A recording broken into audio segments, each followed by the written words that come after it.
The inspiration for this analysis came from my phenomenal experience watching the Vinland Saga anime.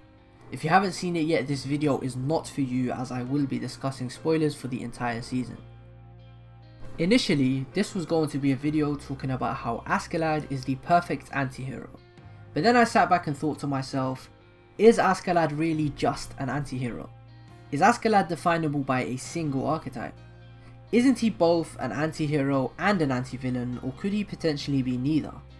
All of these questions arose, and still now, I struggle to come to a clear and straightforward answer.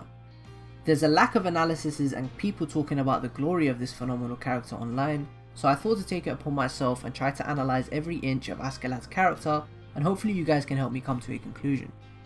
Before I delve into the analysis of Askeladd's character, I'll be giving a brief explanation to help you understand the various labels given to define characters in writing. Typically in a story, there are protagonists and antagonists, which almost always leads to your general good guy versus bad guy. A protagonist is the leading or main character, and the antagonist is the character who directly opposes him. Having said that, there is no specific moral compass that is necessary for a character to be labelled either one of these. In some cases, a protagonist can be what society deems evil, and an antagonist can be what society deems good, and vice versa in other cases of course. There are no set terms and conditions to writing either one of these characters.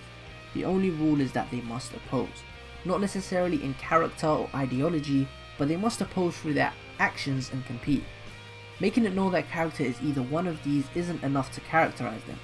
This is why we use archetypes like hero, villain, anti-hero or anti-villain, which I'm sure you're familiar with. This is specifically important to note in this particular case when talking about Vinland Saga. The reason why this is important to note is just because Thorfinn is our main protagonist and Askeladd is our main antagonist, doesn't necessarily mean that Thorfinn is the good guy and Askeladd is the bad guy. There are far more layers to each one of these characters, and the title of protagonist and antagonist can be quite misleading to many. On one end of the spectrum you have your general hero. The common defining qualities and characteristics of a hero tend to be kindness, bravery, honesty, selflessness and so forth. I'm sure you know what kind of character I'm talking about here. I'm talking about your typical heroes like Superman, Captain America, Aragorn or All Might. All of these characters share similar defining qualities. They're all kind and they all live to serve a similar purpose, which is the betterment of the world. And they're all what society deems as good. These sort of qualities make up your traditional hero, somebody whose end goal and objective tends to always be for the greater good, although this isn't always the case. On the other hand of the spectrum you have your general villain. The common defining qualities and characteristics of a villain tend to be discourtesy, dishonesty, selfishness and so forth. Once again, I'm sure you know what kind of character I'm talking about here. I'm talking about your typical villains, like Darth Vader, the Joker or One for All. All of these characters share similar defining qualities. Their acts tend to be evil and they almost always have wicked goals that they work towards by any means. Regardless of how immoral their actions are, they also seem to be convinced that they are the good guy. These are just a few of the sort of qualities that make up your traditional villain, somebody whose end goal and objective tends to always solely be for evil, although this also isn't always the case. Now is when it gets a little more complicated as we start to talk about anti-heroes. Anti-heroes are a very interesting archetype. To put it simply, an anti-hero is generally a protagonist who lacks many of the common and conventional characteristics that are associated with heroism. Those characteristics that I mentioned before. The main similarity between an anti-hero and a hero is that they both ultimately tend to do the right thing. The main difference, however, is that an anti-hero usually only serves their own interests and would almost always do anything to achieve their goals. And by anything I truly mean anything, regardless of how derivative or immoral it may be. A good example of a popular anti-hero would be Frank Castle from Netflix's The Punisher. Frank Castle is a man who suffers from PTSD. He kills the unlawful brutally and ruthlessly with one objective in mind: to make the streets safer by eliminating criminals. His methods may be immoral and evil to many, but his end goal is that of a hero's, the betterment of his surroundings. He may be deemed psychologically evil by many, but it's a topic of various opinions that leads to the frequently asked question, is Frank Castle evil? The answer of that question still ultimately falls under ambiguity. That is a question that is almost always asked for good anti-heroes.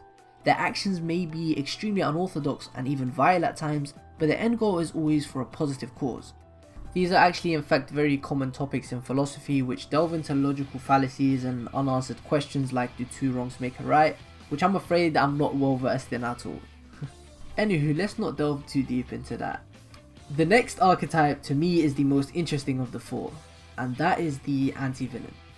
This is also probably the most complicated and hardest to define out of the four, but I'll try my best to give a brief and general explanation. The anti-villain archetype is for characters who may have some of the characteristics, personality traits and goals of a hero, but their means of getting there are completely unorthodox. Alternatively, their goals may be selfish, but they're good people at the core and don't always conflict with the hero archetype. You're supposed to sympathize with anti-villain characters. They can never be purely evil. This may be quite confusing to you as this archetype is extremely similar to the anti-hero archetype, at least when looking at it at face value. However, that's perfectly fine, as it is possible and in fact very common to be both an anti-villain and an anti-hero at the same time, obviously depending on the character's goals and methods of attaining it. The anti-hero lacks the characteristics of a hero but has similar goals and will achieve those goals by any means. The anti-villain however shares the characteristics of a hero but is the same as the anti-hero in most other aspects. If you were to put an anti-hero and an anti-villain side by side, the difference in character would be clear, but their ideologies and goals could very well be aligned. A great example of an anti-villain would be Itachi Uchiha from Naruto. It's very obvious Itachi does everything he does for the greater good and betterment of the world. However, it's undeniable that his actions most of the time tend to be immoral and even heinous. He slaughtered his entire family for the betterment of the world, an extremely selfless and noble cause, but through wicked actions. Itachi is kind and loving, he never wanted bloodshed, he didn't want to see another war, hence why he done what he had to do. He's the good guy villain, and that is essentially what an anti-villain is. A character with heroic goals, personality traits and or virtues who is ultimately the villain. Generally, a writer immediately labels a character a certain archetype and sticks to that, but in some cases they deviate from this and change the audience's perception of the character. An example of this would be Griffith from Berserk. Griffith is introduced to us as an antagonist in the Black Swordsman arc, then we get a chunk of the Golden Age arc where many come to love his character and would define him as a hero, followed by the brutal crushing climax of the Golden Age arc, the Eclipse, where Griffith turns into nothing other than a villain. Writers do this to include a shock element as the story progresses. Another amazing example of this would obviously be Askeladd, who starts off as clearly nothing other than an antagonist, but slowly we get pieces of his character as the story goes on, making him a much more complex character and more than just an antagonist. This is a way many writers create their characters, to allow room for development and growth. In the second chapter of One Piece, Zoro is referred to by Kobe as a bloodthirsty killer, only for us to find out he's a kind guy who would eat on a stepped on rice ball to make a little girl happy and not to waste food. There are a ton of other examples of this, but I'm sure you kinda get the point. If you didn't understand any of these archetypes, how they're used and are still confused, there'll be a definition of each of these in the description and hopefully that should sum it up better than I did. Now that the brief, not so brief explanation of those four archetypes is over, let's get to work on analysing this legend of a character, Lucius Artorius Castus, or as most know him as, Askeladd. There are quite a few things that are extremely necessary for you to know and understand about Vinland Saga before judging Askeladd's moral compass and character as a whole. Vinland Saga is a historical manga written and drawn by Makoto Yukimura. In this video, so as to not spoil the anime watchers who await the second season, I'll only be talking about the anime adaptation of Vinland Saga that aired from July to December of 2019. Vinland Saga is set in Dane-controlled England at the beginning of the 11th century over 1,000 years ago. The first and only season of the anime so far serves as a prologue to a much larger story. The prologue combines Prince Canute's character development and historical rise to power, as well as a revenge plot centered around a boy named Thorfinn, the son of a murdered warrior turned pacifist. Thorfinn's father was murdered by Askeladd, the character I'll obviously be analysing in this video. Most people watching or reading the series hate Askeladd at first, and then come to love him towards the end of the story. a perfect example as to why you should never judge a book by its cover. Askeladd is a character who could serve as both an antagonist and a protagonist of the story from different perspectives depending on how you choose to look at it. To our main character and protagonist, Thorfinn, Askeladd is the man he strongly thinks he hates and wants to kill, therefore making him the main antagonist of the story. In the second episode of Vinland Saga, we are introduced to Askeladd, who is being contracted by a man named Floki to assassinate Thors. Thors being the father of our main protagonist. After Thors' death, Thorfinn joins Askeladd's crew in order to avenge the death of his father with honour, constantly challenging Askeladd to various duels. Askeladd didn't kill Thors out of hatred or malice. In fact, he gained a lot of respect and admiration for Thors in their encounter. Rather, Askeladd killed him for money, something that isn't so unusual for someone like himself in the world he thrives in, a world of violence and a world of warriors. Something about Askeladd that stuck out to me though is how he kills Thors. As far as we know, Thors was the strongest Viking to ever live. Thors was the most renowned Jomsviking warrior before his defection. The Jomsvikings being a powerful band of Vikings that stick out from other Viking bands, as unlike other Viking bands, they function more like a military unit. Without drawing his weapon, he single-handedly defeated one of Askeladd's crews, who were all armed and experienced Vikings. Askeladd, being a man of remarkable intelligence, knew that Thors was not a force to be reckoned with. He had archers at bay, prepared to assassinate him at any given moment.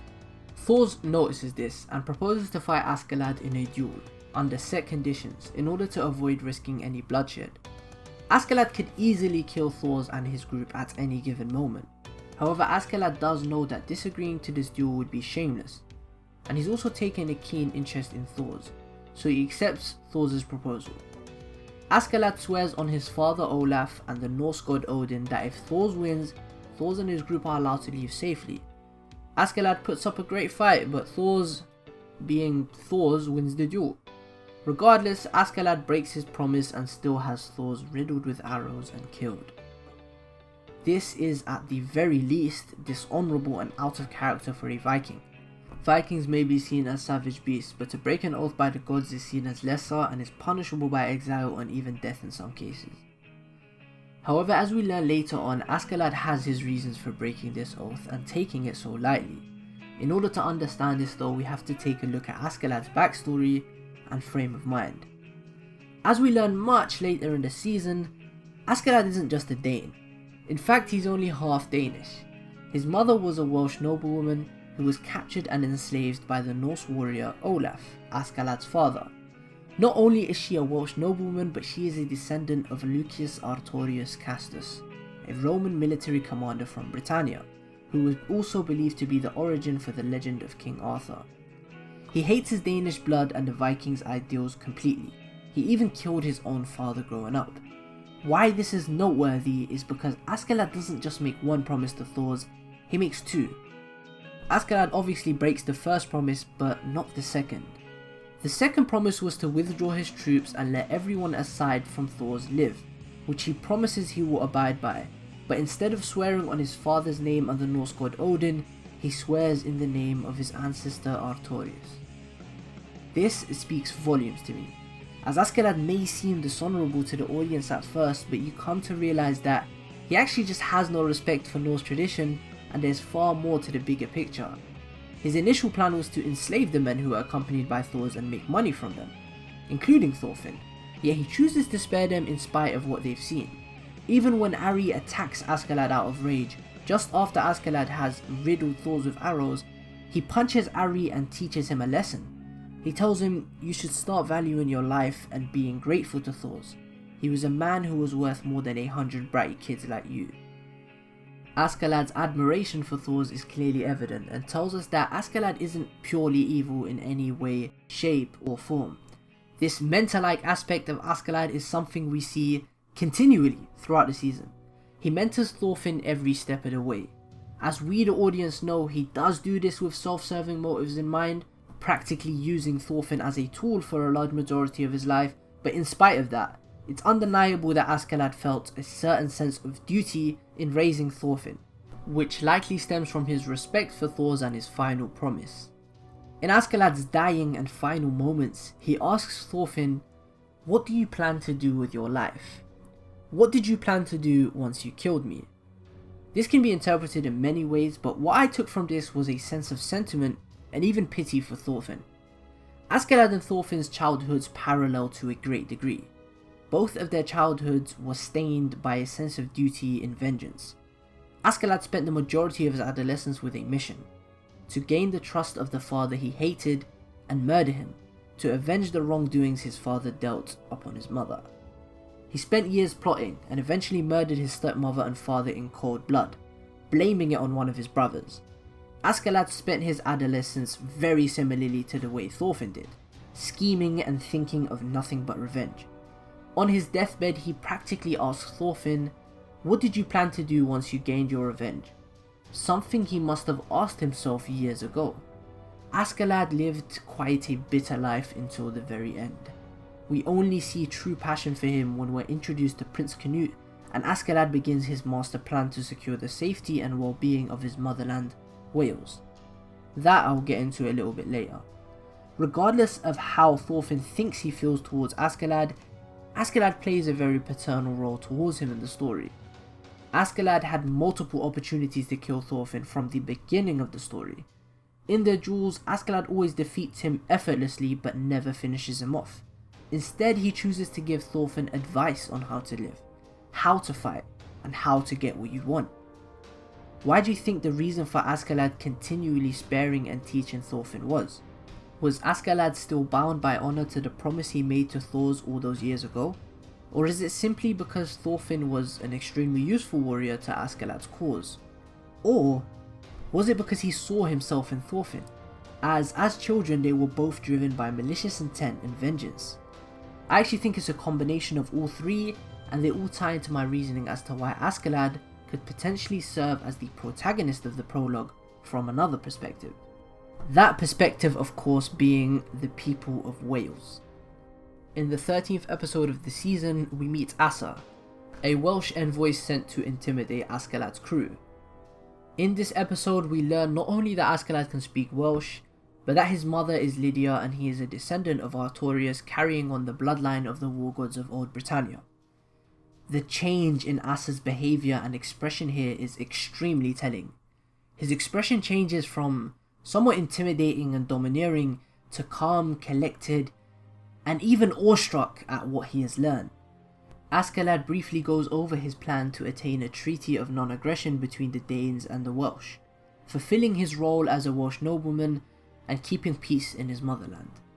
To the people of Wales, a small country that is, and I quote Asa here, no match for the King of Denmark, Askeladd is their hero.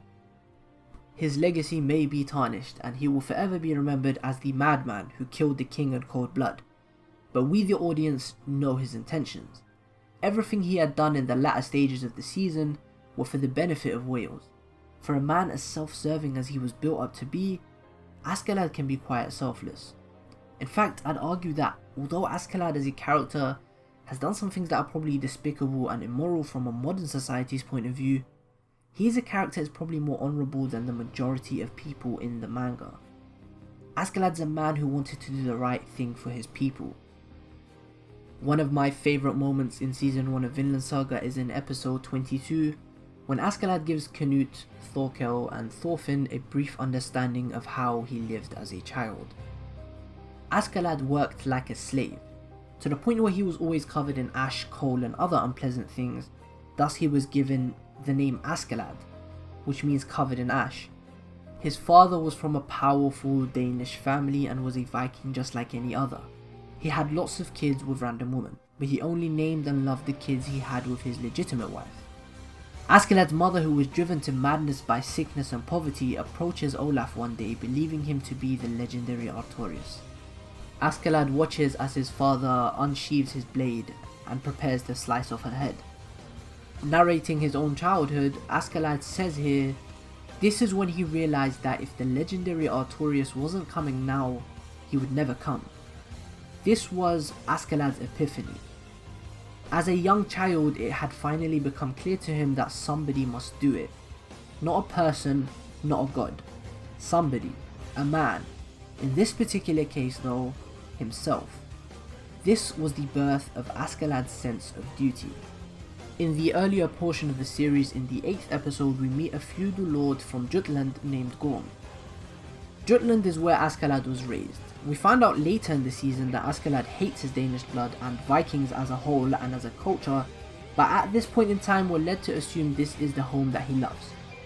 Gorm is shown whipping his slave girl, to which Askeladd says, and I quote here, "Look, it's terrible. The guy who's a slave to money holds a whip and pretends to be the master of the slave he bought with his money. He just doesn't realize it himself. Everyone is a slave to something." Like the scene I mentioned not too long ago, this scene is one of my favourite in the entire season, and one of my favourite moments of characterization for Askeladd. This quote embellishes the main themes of Vinland Saga as a story perfectly.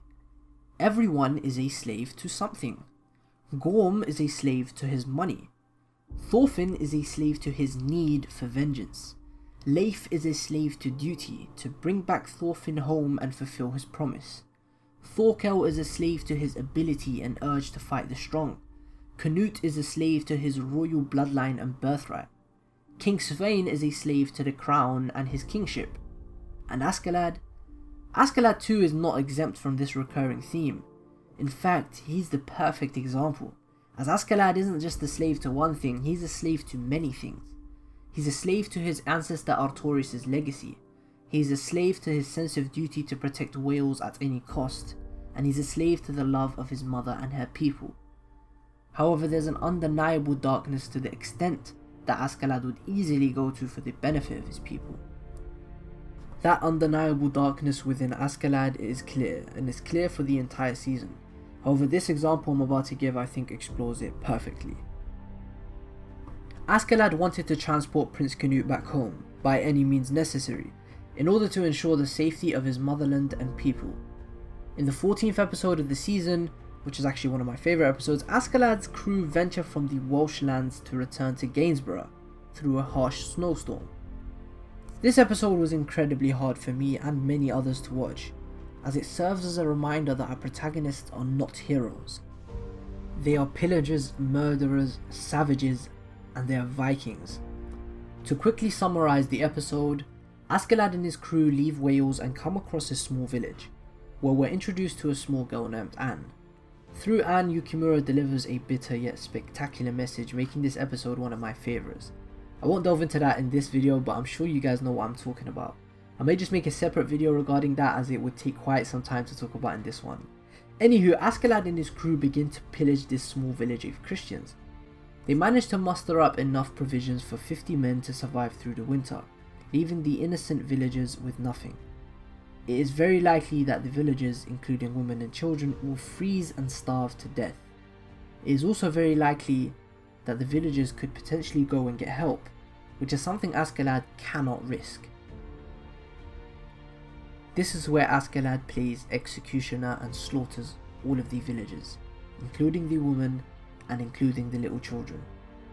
Now, what I would like to believe is that in this situation, Askeladd done what he deemed best. I'm not justifying his actions in any way. They are still undeniably extremely immoral and cruel. However, you have to understand what he's going through and thinking right now. His men are hungry. Winter arrived sooner than expected. He's the leader of the band and is responsible for all of their lives. If he betrays their trust or slips up, he will be held accountable. Askeladd cannot fail his mission, for if he fails his mission, he fails the people of Wales. What Askeladd definitely took into account is that slaughter would be less painful to the villagers than starvation or freezing to death. As well as the risk of informing the neighbouring villages, Askeladd definitely took into account what would be the least painful decision. He didn't struggle at all when choosing to kill these innocent people, and that isn't to say he enjoyed it. You can clearly tell from his expression throughout the entire scene that, unlike his subordinates, Askeladd doesn't enjoy killing. It's clear from his expression that he didn't harbour any contempt, hate, or even pity for these innocent people. His expression is cold and stoic. To Askeladd, it was an easy decision. Something that's extremely important to note though is that this isn't out of the ordinary in any way.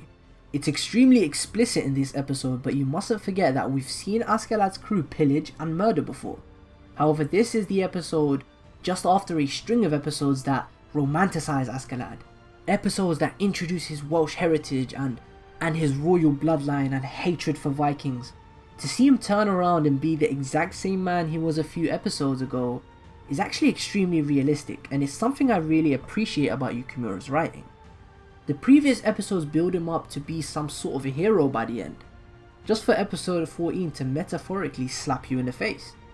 The cold and harsh realism of Askeladd's character is one of the aspects I love the most. Reason being that it makes a lot of sense. Askeladd is by no means a hero, or even a good person at that. He himself acknowledges this. When Prince Canute asks him why someone as selfless as he doesn't want to be king, Askeladd replies with, "I'm just a Viking." To me, that one liner there itself encapsulates Askeladd's mentality better than any complex detailed explanation ever could.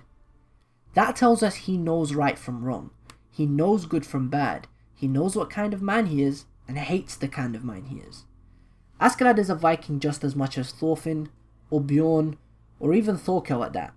Despite his royal blood, he's a rotten killer who himself acknowledges doesn't deserve to be king. Instead, he would much rather put his faith into Canute and play a behind the scenes supporting role to ensure that he can get what he wants through using Canute. You can make use of anyone with the right approach. We've known this from the very beginning of the story. Askeladd is a mastermind at making people useful, even a child who hates him from the very bottom of his heart and truly wants to kill him. Askeladd has a ton of very iconic quotes and moments in this series, and they aren't just empty words and epic moments. Askeladd is such a special character with a significant weight to his words and actions, and the reason for this is that he's very mature. He's a grown man main character, something you don't see often in modern manga. He has a well fleshed out past. His actions have much higher stakes, as the purpose everything he does is for the benefit of an entire country. He has regrets, people he admires, and most important of all, a long career. All of this gives his words and actions a dignity that exceeds your average character.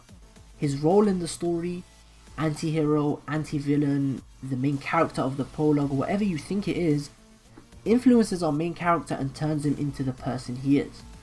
I'm an anime only for Vinland Saga so far, and I can tell you, I am absolutely certain that the legend of Askeladd's character and the weight he left on the narrative will inevitably serve a huge role in the future characterization of our main protagonist. In the final episode of the season, titled The End of the Prologue, Askeladd's spectacular role in the narrative inevitably comes to an end, and to me, the way his story ends is perfectly bittersweet. If you're a fan of Attack on Titan, you would know of the phenomenal character by the name of Erwin Smith. And to me, Askeladd and Erwin are two characters whose lives somewhat parallel. They both live and strive for a certain dream or goal, and they both die fighting for their respective dreams. However, they both don't get to see the fruits of their labour, which I find truly bittersweet. Imagine working towards a certain goal for a very long time, just to die just before witnessing what you created. In the end, Askeladd dies doing what he does best, pulling the strings. He was the catalyst to all the major events that took place thus far in the season, but in his final moments, he shows us the full extent he is willing to go to for his people. In his final moments, he perfectly calculates the best course of action and he takes it, knowing that his life will without a doubt come to an end in the process. King Sweyn offers Askeladd a choice between Wales and Prince Canute. In doing so, he stupidly insults Askeladd's heritage by bringing up the fact that the main and only merchandise that Wales produces are slaves, alluding to the fact that Askeladd's mother is a slave. This was honestly the worst thing King Sweyn could do, as he quite frankly pisses Askeladd off. This is when the mad lad begins to insult and threaten King Sweyn in his own court. To my satisfaction, Canute almost instantly notices that this is actually a very calculated move and that Askeladd wouldn't do something this rash without full confidence. If Canute becomes king, Wales is safe. For Canute to become king, he must not be implicated in the death of his father. Askeladd is in the perfect position. All he must do now is play angry, play a madman and kill the king, and discard his own life. Everything Askeladd has worked towards would finally become a reality. He proudly proclaims that he is the one true king who deserves to rule over the land of Britannia, and that his name is Lucius Artorius Castus. He follows this up with the slicing of the king's head. Lucius Artorius Castus, the Kingslayer and the rightful heir to the English throne. As the pinnacle and culmination of Askeladd's character arc, this is the perfect way for him to go out. He does the most selfless act possible, the sacrifice of his life in order to ensure the safety of his people.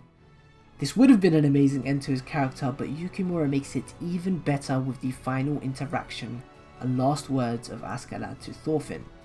It was a very intense and profound experience for Thorfinn. As a boy filled with hate and desire for vengeance, he may not understand the very crucial lesson Askeladd tried to teach him, even in his final moments.